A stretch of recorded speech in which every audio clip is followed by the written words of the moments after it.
Hello and welcome to LSAT Logic Applied. I'm your host, Andrew Leahy, an assistant teaching professor of law at Drexel Klein School of Law. This is a short format podcast where I take the tools from LSAT logical reasoning, assumptions, flaws, causation, strength, and weaken, and apply them to real-world claims in the news, politics, and advertising. For those that don't know, the LSAT is the law school admission test, a standardized exam designed to assess logical reasoning, analytical thinking, and reading comprehension for law school applicants. It's a high-stakes test with a unique focus on how arguments work and how they fall apart. The LSAT is owned and administered by the Law School Admission Council, or LSAC. I don't claim any affiliation or ownership. I'm just here to teach the logic. You don't need to be studying for the LSAT to follow along. The point here is to learn how to spot weak reasoning in everyday life, the same kind of reasoning the LSAT trains you to attack under time pressure.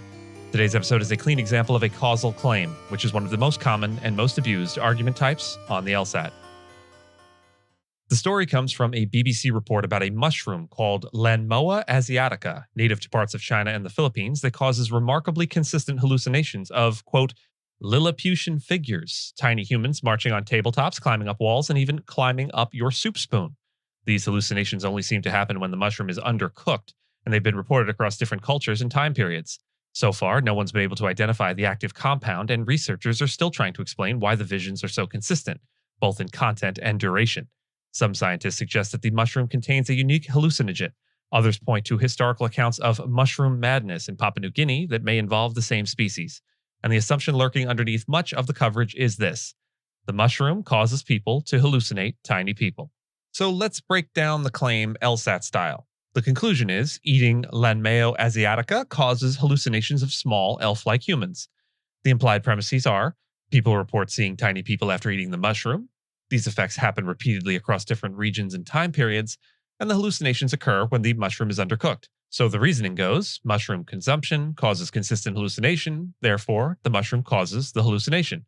And that's it. That's the argument. No compound identified yet, no mechanism proposed, just a strong correlation and a very weird little outcome.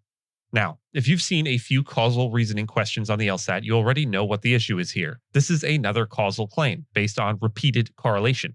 It assumes that because people see tiny people after eating this mushroom, the mushroom must be the cause. But correlation, even repeated correlation, doesn't prove causation. Consider, have other possible causes been ruled out? Maybe there's another mushroom or contaminant in the dish. Is there any confirmation of psychoactive compounds? Not yet. Could cultural expectation be influencing perception? Well, possibly. The visions are oddly consistent, which might reflect shared folklore or expectation rather than shared neurochemistry. In LSAT terms, this argument rests on a huge assumption that the mushroom is the only relevant factor, but that hasn't been proven. So what's missing? What would boost or bust the argument? This is the part where we ask what kind of evidence would make the argument stronger or take it apart. To boost it, you'd want evidence like lab studies showing the same hallucinations in animals, identification of a unique compound in the mushroom that causes the effect, or a controlled experiment where people eat the mushroom and report the visions without knowing what to expect. And to bust it, you'd want evidence like reports of the same hallucinations from people who didn't eat the mushroom, dishes that contained Lanmoa asiatica that didn't cause hallucinations, a placebo study showing that expectations alone could produce similar visions. And on the LSAT, this would fit neatly into a strengthen or weaken question. Something like, which of the following, if true, would most support the claim that Lanmoa asiatica causes hallucinations? Or which would most seriously weaken the claim? And the right answer would either give us a new link in the causal chain or offer a credible alternative explanation. So causal reasoning shows up in science just as often as in politics or advertising. But when you're dealing with unusual claims like mushrooms that make you see tiny people, it's especially important to ask what's actually been proven, what's just being assumed, and what kind of evidence would really change your mind.